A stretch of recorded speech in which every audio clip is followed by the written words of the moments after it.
Comenzamos una nueva conversación en Aló EPM. Hoy estamos hablando del plan de gestión del riesgo de desastres asociado a las centrales de generación de energía de EPM, específicamente en el norte y en el nordeste antioqueño. Hoy nos acompaña el ingeniero geólogo Andrés Felipe Villota. Él es el encargado de lo que tiene que ver con los planes de gestión del riesgo de desastres en EPM. Andrés Felipe, bienvenido a este programa. ¿Cómo estás?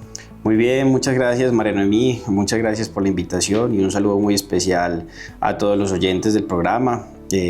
Agradecerte pues por la invitación. Es muy importante para nosotros desde la Gerencia Generación de Energía y el área ambiental y social poder transmitir y divulgar esta información a las comunidades.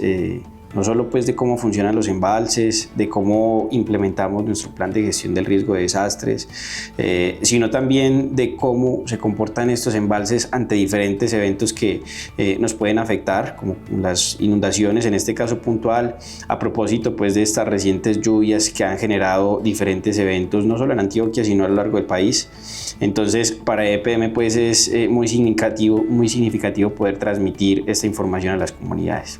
Así que muy atentas comunidades que nos escuchan, que también nos siguen a través de este programa en los municipios que son vecinos y que se encuentran ubicados aguas abajo de diferentes centrales de generación de energía en el norte y en el nordeste antioqueño. Sabemos que esta información que vamos a compartir con ustedes hoy es de mucha importancia porque tiene que ver precisamente con la seguridad de las comunidades, pero también queremos que ustedes sepan por qué existen los embalses, qué función cumplen y por qué son tan importantes para todos los usuarios de servicios públicos como la energía eléctrica o también el servicio de acueducto. Bueno, Andrés Felipe, empecemos contándole a nuestros oyentes, a quienes siguen este programa, qué son los embalses. Bueno, María Noemí, y a todos los oyentes, aquí en Colombia tenemos una ventaja comparativa frente al resto de países y es que tenemos abundantes fuente hídrica, muchas precipitaciones y ríos bastante caudalosos, pero también tenemos un relieve montañoso, ¿cierto? Tenemos la cordillera de los Andes y estos dos factores nos permiten de una manera muy eficiente generar energía por medio de la hidroelectricidad. Entonces, bueno, en ese orden de ideas, desde hace ya muchos años Colombia viene sustentando su matriz energética a raíz de, en fundamento pues de las hidroeléctricas, ¿cierto? En ese sentido, pues es importante contarles pues a todos los oyentes que los embalses y las centrales hidroeléctricas en general funcionan con el agua, ¿cierto? Entonces, en estos periodos donde tenemos abundantes precipitaciones, como el que acabamos de pasar en los meses de abril, mayo, junio, ¿cierto? Los embalses y las centrales generan constantemente sin ningún problema. Pero recordemos también que pasamos periodos de menos precipitaciones, especialmente cuando hay sequías o fenómeno del Niño, y los aportes de los ríos y de las lluvias son mucho menores. Entonces ahí es donde entra a jugar un rol muy importante todos los embalses que tenemos, no solo en Antioquia, sino en el país. Cuando estos periodos de precipitación son mucho más bajos, el agua que logramos almacenar en los embalses en estos periodos de altas lluvias permite que, aunque no hayan los aportes suficientes, aún así podamos tener un recurso, un almacenamiento de agua para poder generar energía en las turbinas y en las casas de máquinas. Entonces, en resumidas cuentas, los embalses son esa batería de energía que tenemos en Colombia que nos garantiza no tener racionamientos. Mira que el último fue en los 90, la hora Gaviria, y esto es algo pues que nos da una seguridad energética nacional. El gobierno desde luego se ha venido fortaleciendo y el sector con diferentes estrategias, ¿cierto? Diversificación, parques solares, la entrada del parque solar TEPU y DPM recientemente, pero también tenemos la termoeléctrica La Sierra que nos permite también cubrir esa demanda energética. Pero básicamente los embalses son esa batería de energía y son muy importantes para la seguridad energética del país. Eso es como tener energía guardada. Prácticamente. De alguna manera. Prácticamente. No hay batería alguna hoy con la tecnología que tenemos actualmente para almacenar tanta cantidad de energía. ¿Cuál es la manera que tenemos para guardarla? el agua, ¿cierto? El agua que después la convertiremos en energía. Bien, Andrés Felipe, ¿cuántos embalses tenemos en el norte y nordeste antioqueño, incluyendo por supuesto Hidroituango? Incluyendo Ituango tenemos 7 embalses, ¿cierto? Tenemos desde luego pues el embalse de Ituango, tenemos también en la región del norte el embalse de Río Grande 2, cuya ubicación pues puntual es en los municipios de Don Matías, Santa Rosa de Osos, San Pedro de los Milagros y Entre Ríos.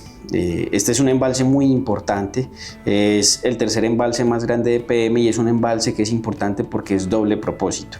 No solamente sirve para suministrar de agua a la central hidroeléctrica La Tasajera, sino que también, y a la pequeña central hidroeléctrica Niquía, sino que también nos sirve para suministrar de agua potable a gran parte del área metropolitana del Valle de Aburrá. Entonces, este embalse juega un rol súper estratégico. Y también en el norte tenemos otro embalse, que es el embalse Quebradona. Este embalse almacena las aguas de la quebrada Quebradona y suministra a la central Mocorongo. Ambos embalses están adscritos a el complejo hidroeléctrico Río Grande, ¿cierto? Pasamos ahora al nordeste. Sabemos pues que tenemos, después de salir del área metropolitana, el río Medellín se convierte en el río Aburrá. En Puente Gavino se une con el río Grande y se convierte ahora en el río Porce. Y es este río el que se embalsa en el embalse Porce 2, ¿cierto? En el embalse Porce 2 embalsamos esta agua. Se genera la energía en la central Porce 2 y finalmente se vuelve a descargar al río Porce. Por el otro lado también en la región del nordeste tenemos en el municipio de Carolina del Príncipe 2 embalses. El embalse de Miraflores, este embalse recibe o es alimentado por las aguas del río Tenche. Y también tenemos el embalse Troneras. Entonces, bueno, el embalse Miraflores no tiene ninguna central asociada, sino que es un embalse para almacenar el agua, ¿cierto? Como lo conversábamos ahora. Y este embalse se encuentra con las aguas de los ríos Nechí, Pajarito, Dolores y Concepción, las cuales son desviadas por la infraestructura de PM y llegan a un punto que se llama la Bocatoma Tenche Troneras. En ese punto hacemos que todas estas aguas confluyan al embalse Troneras, donde también a su vez está el río Guadalupe, ¿cierto? Entonces mira la cantidad de ríos que finalmente convergen en el embalse Troneras. Una vez que tenemos el agua en el embalse Troneras, el río Guadalupe sigue su curso y generamos energía en las centrales Troneras, después volvemos a generar en Guadalupe 3 y después volvemos a generar en Guadalupe 4. Finalmente, todas esas aguas que vienen del complejo hidroeléctrico Guadalupe, que es el que acabo de explicar, más las aguas de Porce 2, se unen y llegan a la cola del embalse Porce 3, ¿cierto? El embalse Porce 3 ya está pues como en la jurisdicción de Anorí, Amalfi, Gómez Plata y Guadalupe, y generamos la energía descargándola nuevamente en el río Porce, que a su vez desemboca en el río Nechí y después en el río Cauca. Bueno, pues esa riqueza fluvial que tenemos, esa riqueza de montañas que permite también la construcción de estas centrales, es posible porque hay ingenio de los seres humanos para construir los embalses que permiten guardar esa agua que permite la generación de energía. Para que esos embalses funcionen, es necesario que se construya una estructura que es el vertedero. Y ahora que vamos a hablar de los planes de gestión del riesgo de desastres, esta parte de la central es muy importante. Háblanos de esas clases de vertederos que tenemos en los embalses del norte y nordeste. Claro que sí, María Noemí. Bueno, nuestras presas tienen una infraestructura, como bien los decías, que son los vertederos. Quisiera comentarle a los oyentes qué son los vertederos y por qué son útiles. Lo que pasa es que, bueno, hablábamos hace un momento de que los embalses sirven para acumular agua en esos periodos donde está lloviendo más, de manera que cuando ya no está lloviendo tanto tengamos ese recurso disponible para la generación de energía a manera de recorderis. Pasa entonces que hay algunas ocasiones en el país donde las precipitaciones son tan intensas, donde hay tantas lluvias como lo acabamos de vivir recientemente, que nuestros embalses se llenan del todo, ¿cierto? Normalmente, cuando inicia la temporada de lluvias, empieza a llover, empiezan a ingresar crecientes, pero las comunidades no lo notan aguas abajo porque el embalse tiene un volumen útil disponible. Entonces el embalse lo que hace es empezar a absorber y amortiguar esas crecientes, ¿cierto?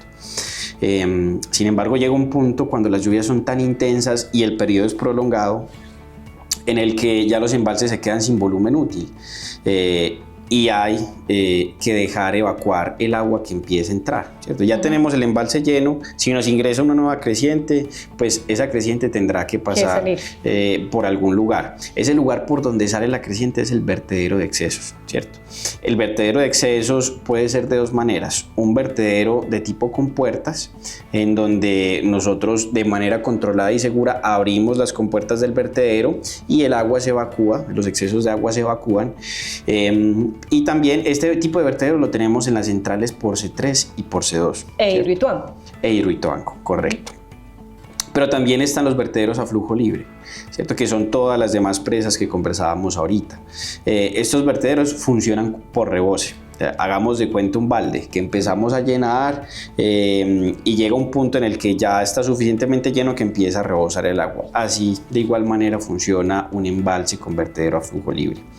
Entonces, bueno, esos son los tipos de vertedero que tenemos en las centrales y en las presas de EPM.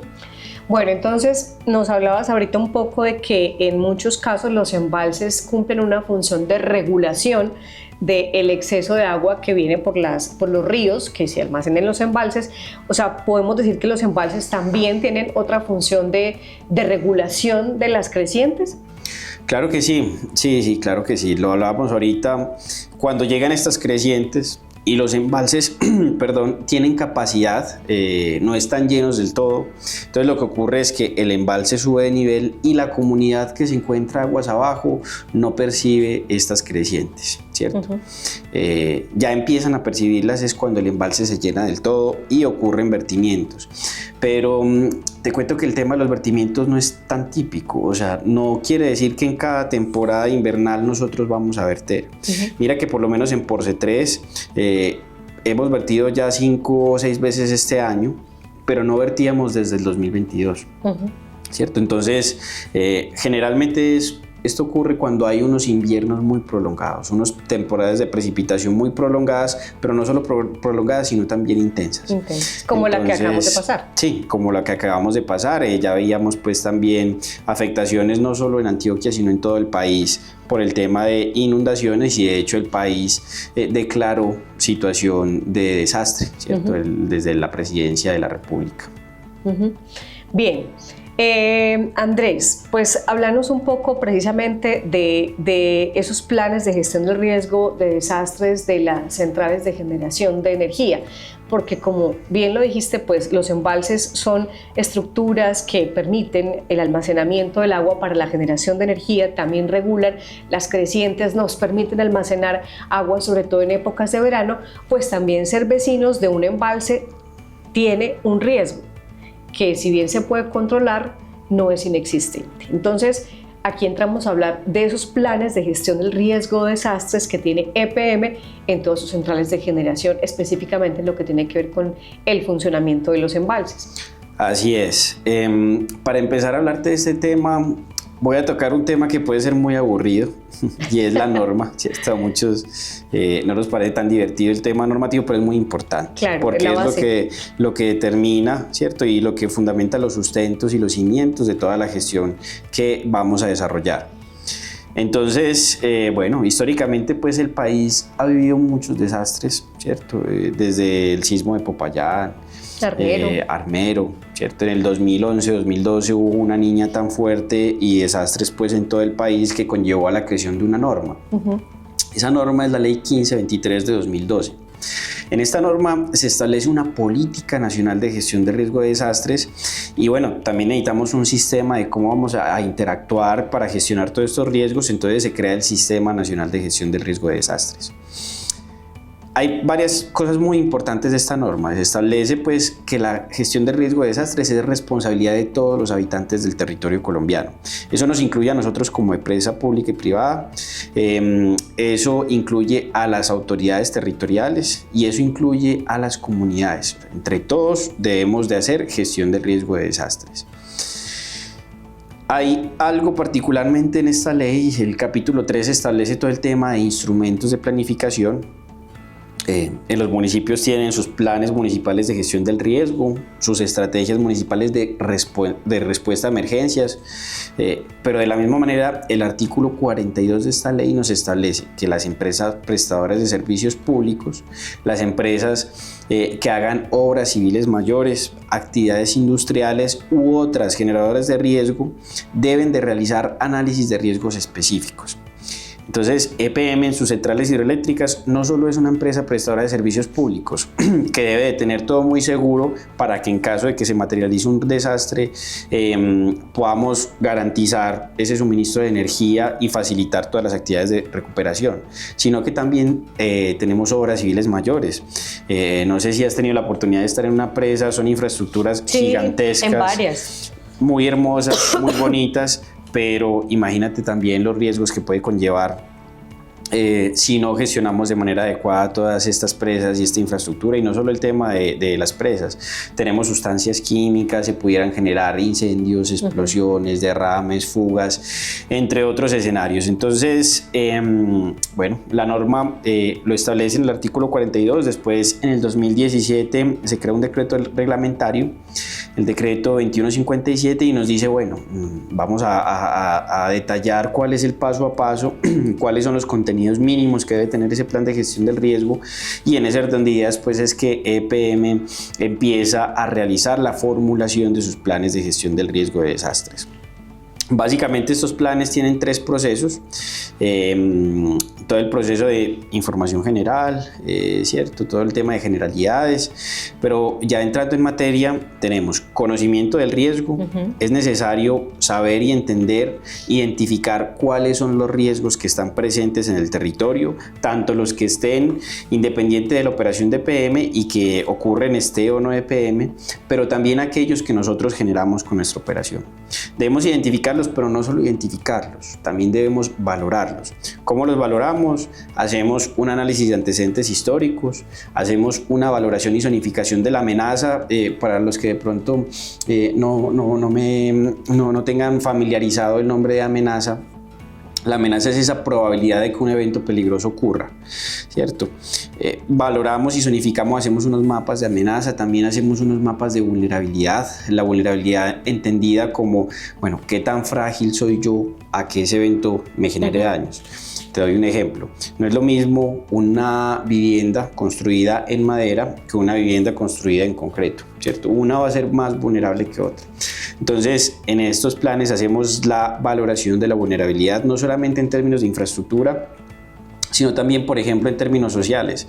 No es lo mismo una comunidad que esté preparada para las emergencias, que tenga claro cuáles son sus rutas de evacuación, sus puntos de encuentro, que conozca qué riesgos pueden ocurrir en su territorio, que estén articulados, por ejemplo, a un sistema de alerta temprana. Obviamente ellos, en el caso de materializarse una emergencia, van a estar mucho más organizados y van a ser menos vulnerables ante ese evento. También está la vulnerabilidad ambiental y la vulnerabilidad económica. Todo esto lo valoramos en el plan de gestión del riesgo y finalmente tenemos qué tan probable es que ese evento peligroso me ocurra, qué tan frágil soy ante ese evento. Esa interacción de esas dos variables me da cuáles son los daños y pérdidas potenciales ante ese evento. Eso es lo que conocemos como valoración del riesgo. Y no solo nos basta pues con valorar el riesgo, también lo monitoreamos, también lo comunicamos, precisamente lo que estamos haciendo ahorita con todas nuestras comunidades que nos están oyendo, pero también hacemos unas actividades de divulgación y socialización en los consejos municipales de gestión de riesgo que venimos avanzando anualmente y que este año pues hemos tenido la iniciativa de invitar también a los presidentes de las juntas de acción comunal. Cuando ya identificamos todos estos riesgos, elaboramos entonces una estrategia para reducir todos esos riesgos que tenemos, tanto para mitigarlos, para prevenirlos y todo el tema del aseguramiento.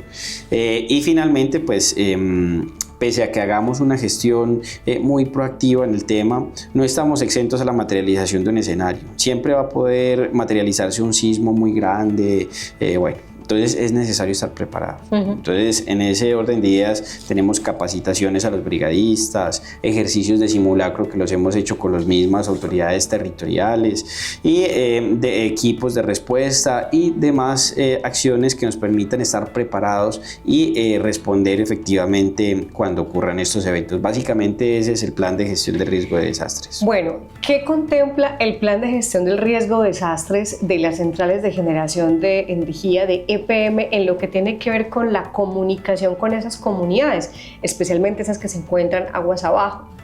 Correcto.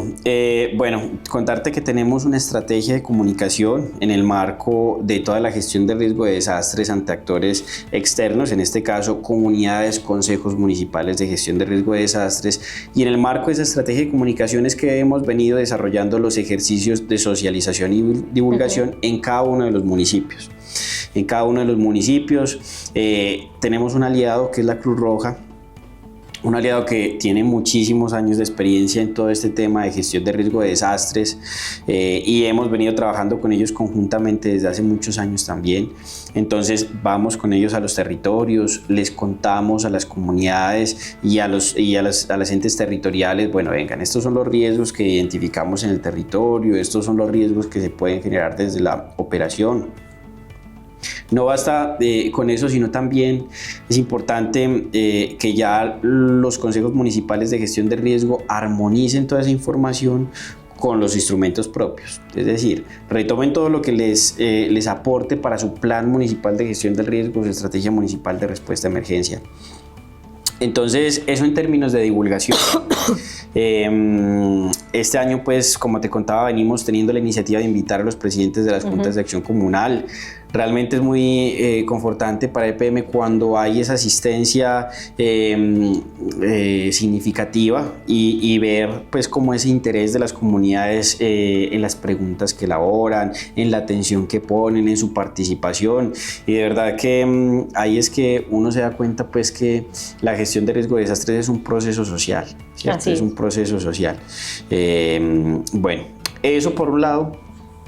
Por otro lado, y aprovechando que estamos hablando del tema de inundaciones, te contaba pues que tenemos centrales con compuertas, ¿cierto?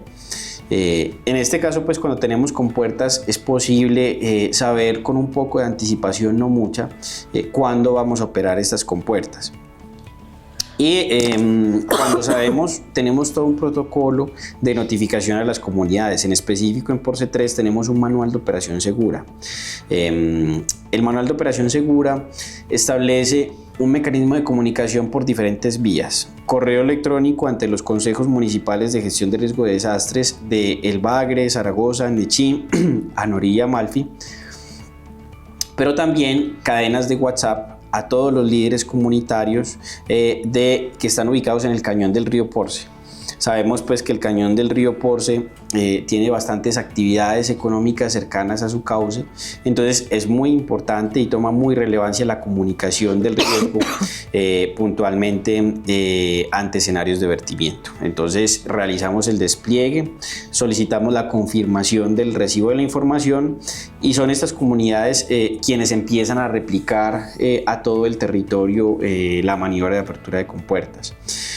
No solamente hacemos el tema comunicacional meramente, sino que también desplegamos a los guardabosques, quienes hacen un recorrido entre presa y descarga del caudal turbinado, identificando si de pronto hay todavía algunos mineros ejerciendo sus actividades o algunas comunidades, y en ese sentido les notifican pues que ya se va a realizar la maniobra y que de manera preventiva pues se debe realizar la evacuación.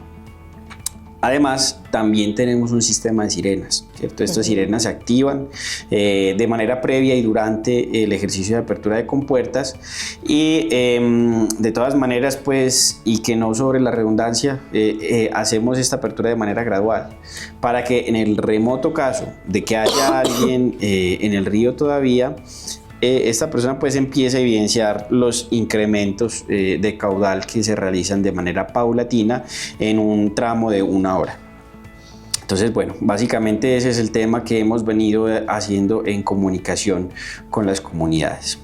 Andrés, recientemente se presentó una situación de emergencia con afectación a familias en la vereda La Frisolera de Don Matías y el Caney de Santa Rosa de Osos, área de influencia de Río Grande. Contanos qué papel jugó ahí EPM de la mano de otras organizaciones del territorio y autoridades del territorio para mitigar esta situación, pero también para prepararse precisamente para situaciones futuras. Claro que sí. Bueno, sí, como lo dices, pues recientemente y de manera desafortunada, las comunidades de La Frisolera y el Caney han presentado algunos eventos de inundación asociados a las crecientes del Río Grande. Te cuento, hemos recibido en la entrada del embalse, hemos registrado crecientes de hasta 176 metros cúbicos sobre segundo. Para que tengas una comparación, ¿cierto?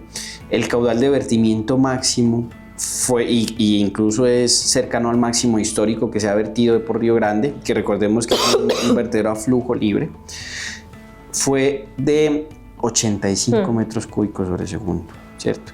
Entonces, o sea, el nivel de regulación que tuvo el embalse pues fue demasiado, pero aún con ese nivel de regulación hubieron unas inundaciones que afectaron inevitablemente a las comunidades. Eso fue en este mes de junio que ocurrió, sí, muy reciente. Y respecto a eso hemos realizado diferentes acciones atendiendo el llamado de las comunidades y de los consejos municipales de gestión del riesgo de desastres, incluyendo una reunión, la primera aquí en el edificio inteligente de EPM con comunidades y autoridades municipales, buscando establecer una línea de acción, un plan de acción que nos permita mitigar esos riesgos y también enfrentarlos y prepararnos para el futuro. En ese orden de ideas, desde EPM, te contaba que el embalse Río Grande 2 suministra de agua a la central Tasajera. Sí. Entonces, uno de los mecanismos pues establecidos fue operar la central Tasajera de manera que el vertimiento disminuya y todo ese caudal de operación de la central Tasajera no sea vertido hacia las comunidades que se encuentran aguas abajo. Eso el inmediato para mitigar los impactos de las inundaciones. Aún así, o sea, ustedes utilizaron más agua para generar, pero aún así se presentó creciente en el río. El agua que se utiliza en la central Tasajera es máximo siempre 40 metros cúbicos sobre segundo. Lo que nosotros hicimos fue solicitar al operador del sistema, que es XM, que nos priorice en el despacho de la generación de energía. Te cuento de manera general. Como hay tantas centrales de generación de energía y la demanda pues no es infinita, sino que hay una demanda específica, lo que hace el operador del sistema interconectado nacional es establecer por medio de precios en una bolsa cuáles son las centrales que saldrán despachadas al otro día, cuáles son las que van a generar, ¿cierto? Normalmente esto funciona retomando los precios más bajos, pero en temporadas como la de lluvias, pues todo el mundo tiene los embalses súper altos, todo el mundo está vertiendo y todo el mundo está sobre el precio mínimo. Cuando todo el mundo está sobre el precio mínimo, XM hace un aleatorio, ¿cierto? Es como tirar un dado y ya dice esta central y esta sale despachada. Entonces, ¿qué pasa? Si Tasajera no salía despachada, entonces el embalse pues vertía más, pero si Tasajera salía despachada eran 40 metros cúbicos sobre segundo que se dejaban de verter. Lo que hicimos fue la gestión para que desde el operador del sistema XM priorice a la generación de energía de la central Tasajera ante esta condición de inundaciones que afectaba a las comunidades de La Frisolera y el Caney. Eso como primera medida. Como segunda medida, pues, y como resultado de la articulación con los consejos municipales de gestión del riesgo de desastres, también realizamos una visita en el territorio. Estuvimos en compañía de las comunidades de La Frisolera y el Caney, escuchándolos, explicándoles el funcionamiento de los embalses, cómo es el tema del operador del sistema. Muchas veces no está en nuestro control. Esta vez lo pudimos priorizar, pero es posible que en otras partes del país también estén presentando lo mismo. Entonces, algo que no está 100% en el gobierno de EPM, pero que haremos todo lo posible desde luego siempre para minimizar estos riesgos de inundación. Algo que aquejaba mucho a las comunidades es el tema de la vía de acceso en la vereda El Caney. En ese orden de ideas, EPM en articulación con la alcaldía estaremos articulados para hacer un realce en esa vía de manera pues que se disminuyan las afectaciones en la transitabilidad de la zona. Y bueno, eso como soluciones inmediatas. ¿Cierto? Como soluciones inmediatas ha venido bajando no solo el nivel de precipitación, sino también las inundaciones en coherencia con eso aguas abajo. Y bueno, hay otras soluciones que son ya también preventivas. Es necesario establecer un sistema de alerta temprana con el liderazgo y la coordinación de los consejos municipales de gestión de riesgo de desastres de Santa Rosa de Osos y Dos Matías y con la asesoría técnica del DAGRAN para que esto no nos vuelva a ocurrir y de manera que cuando identifiquemos que van a haber vertimientos, nosotros generemos una alerta, un mensaje a los consejos municipales de gestión del riesgo con la información y ellos a su vez puedan replicar toda esta información en los territorios. De manera que, bueno, esto pueda mitigar los impactos, los daños, las pérdidas, que las personas puedan, entiendo pues que en ocasiones ellos suben sus electrodomésticos para que no se les dañen. Entonces todo esto contribuye también en temas preventivos y de preparación para la respuesta como lo conversábamos ahora. Finalmente, para dar un poco una solución un poco más robusta, Corantioquia en estos espacios nos ha manifestado su compromiso con el tema y en ese sentido van a realizar los estudios hidrológicos del Río Grande en ese tramo, de manera que hayan unas conclusiones orientadas a mitigar este tipo de eventos de inundaciones. Entonces, bueno, básicamente esas han sido las líneas de acción. También bueno, las comunidades nos han pedido puntualmente algún acompañamiento en términos de fortalecimiento de capacidades, ¿cierto? De gestión social. Nosotros, pues como lo sabrán ya las comunidades, tenemos varios programas de fortalecimiento comunitario, entonces desde luego estaremos ahí también aportando desde este componente social.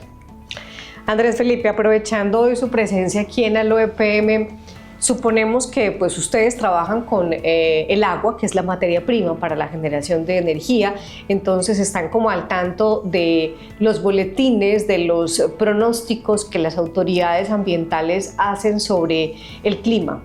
¿Qué podemos esperar? ¿Vamos a tener lluvias en estas zonas donde tenemos los embalses o va a bajar? ¿Qué saben ustedes al respecto? Así es, nosotros no solo tenemos un propio sistema de monitoreo, ¿cierto? No solo medimos los caudales en diferentes ríos que son de interés para nosotros, puntualmente para los embalses, no solo hacemos los pronósticos nosotros, sino también estamos articulados con toda la información del Sistema Nacional de Gestión de Riesgo de Desastres. ¿Quién conforma este sistema? Entidades como el IDEAM, el Servicio Geológico Colombiano, bueno, pues también está entidades pues ya en términos del conocimiento del Comité de Conocimiento del Riesgo, el Comité de Reducción del Riesgo, y todas las entidades nos brindan una información cierto, meteorológica, unas alertas meteorológicas. El DAGRAN pues tiene su sistema de alerta y monitoreo de Antioquia, también estamos pendientes del CIATA en el área metropolitana. Y bueno, pues pese a la incertidumbre que cobija todos estos temas de pronósticos, porque como sabes, pues son muy difíciles pues, de predecir, podemos acercarnos a un estimado. Ajá, así es. Se suponía que en junio ya iban a disminuir las precipitaciones y mira que continuaron y generaron estragos, pero ya hemos empezado a ver una disminución en las precipitaciones, ¿cierto? Ya ha sido algo que hemos empezado a evidenciar. Y lo que nos mencionan pues, los pronósticos es que ya inicia una disminución en ese nivel de precipitaciones y se espera pues, que haya pues, como una normalidad en esos términos. Bueno, pues queremos agradecer a Andrés Felipe Villota, el encargado de lo que tiene que ver con la gestión del riesgo de desastres de EPM, especialmente sus centrales de generación de energía, por conversar con nosotros. Este es un tema pues, que tiene un reto porque es muy técnico, pero precisamente nuestra tarea es que todos podamos entender cuál es el papel de los embalses en esta región, no solamente en lo que tiene que ver con la generación de energía, sino también qué pasa con ellos y con las comunidades vecinas cuando tenemos lluvias o disminución de las mismas, que también pueden generar también en otros lugares impactos diferentes. Gracias y bueno, ojalá podamos encontrarnos en un próximo programa para seguir hablando de gestión del riesgo de desastres, que es un tema que nos compete a todos.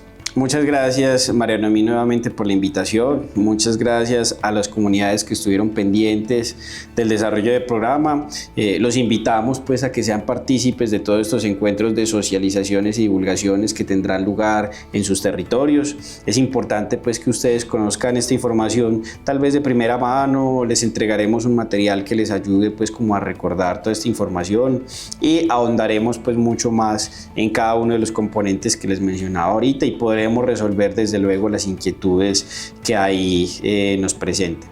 Entonces, reiterar el agradecimiento y espero vernos pronto.